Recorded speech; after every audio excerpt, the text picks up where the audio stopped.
Okay, we're here with top trainer Manny Robles and his new fighter Danny Luna, who's to debut this year, hopefully, right? Yeah, that's hopefully. Yeah, that's what we're looking at. Tell us a little bit about Danny. Danny's a young man, explosive, teaching him how to sit on his punches, make his punches count, generate power. You know, this is, you know, we're in the hurt business. So you're trying to go out there and hurt people, so, you know, we got to make our punches count.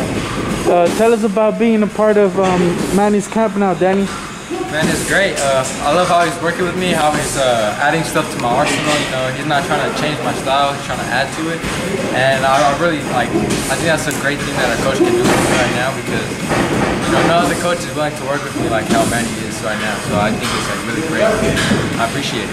What do you like from him so far right now, Manny? He's a good man. He's a good young man. He's humble. He's grounded, and that's probably the first thing I look at in a boxer when they first come into the gym is, you know, make sure that they got their head on their shoulders on right. You know, make sure that they're humble, that they're coachable, and that's a testament to his dad. You know what I mean? When you know, to his family, to his parents. You know, that's where, you know, that's where education starts at home. So when I come across a young man like himself, I mean, it's an honor for me. It makes my job a lot more easier. What's the first thing you've learned so far from Manny that you like in terms of your boxing, adding to your arsenal? Setting up my power shots, and I need a little bit more work on this. So he's been helping me sit on my punches more, you know, turn them, work on my mechanics, and that's really great. That's what I'm liking so far about working with Manny. Man, you give all of your fighters equal time. You give them all the first amount of time, the same amount of time. How do you balance out just working with all the guys and then the young guys and the guys like Terrell, you know, that are more advanced in their career or whatnot? How do you balance it out? You just gotta love what you do. You know what I mean? To me, everybody's important. To me, each one of their fights is as equally as important. Somebody could be making $1 million, somebody could be making a couple of $1,000. But if you ask them how important their fight is, and to them it means the world. So I have to be able to put myself in their position, in the fighter's position, and know that what's important to them is important to me. It's not, you know, the money will come later, but, you know, you gotta put in the work. Yeah. You know, Manny, I gotta ask you about the biggest headline so far these past 2 weeks. Potentially Ryan Garcia versus Manny Pacquiao. Can you just give us a quick thoughts about that? I know you're not too big on some of these fights or talking about them, but it's a big fight. I don't know, man. I'm a boxing fan. You know what I mean? I like to see good fights. To me, I prefer to watch the up-and-coming fighters that are fighting for something meaningful, fighters that are fighting to make a name for themselves. There's a lot of fighters out there that deserve that type of attention, that are waiting for an opportunity, that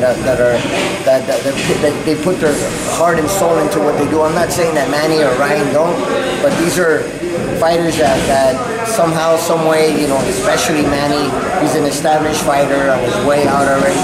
He's made all the money in the world, and all power to him. And now you have a young man like Ryan Garcia that is making a name for himself, that, you know, he's doing well. And I don't know, I mean, it seems like an interesting fight. Am I gonna watch the fight? I don't know. Ask me that day, ask me that week. But as of right now, I gotta worry about my guys, I gotta worry about this kid right here, and make sure that he's going, make sure he's getting better, make sure he's ready for the pros.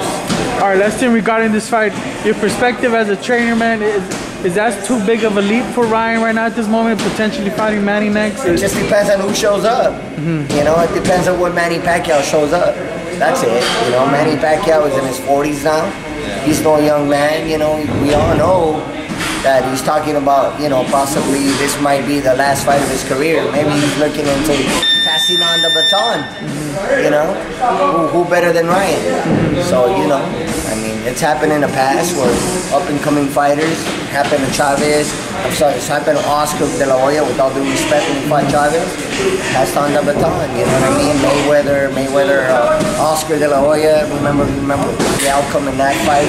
I hope it's as competitive as some of the fights that I just, you know, Mayweather, De La Hoya, you know, let's just hope it's a competitive fight. Danny, your thoughts? I know you know Ryan very well. You're a close friend of his in fighting Manny Pacquiao next. My thoughts or my prediction? Your thoughts, just overall prediction, everything. Man, I don't really know how to think about it. I mean, it's a smart move for Ryan to get his name out there more, you know. Beating Manny Pacquiao, that's like a good thing to have when you're wrestling. But, you know, like Manny was saying, Manny's in his 40s already, so I don't know how he's going to perform against Ryan. We'll see. Yeah. All right, that's pretty much all I wanted to ask Manny, because we talked last week. It was a very long interview. Appreciate your time once again. Thank you, guys.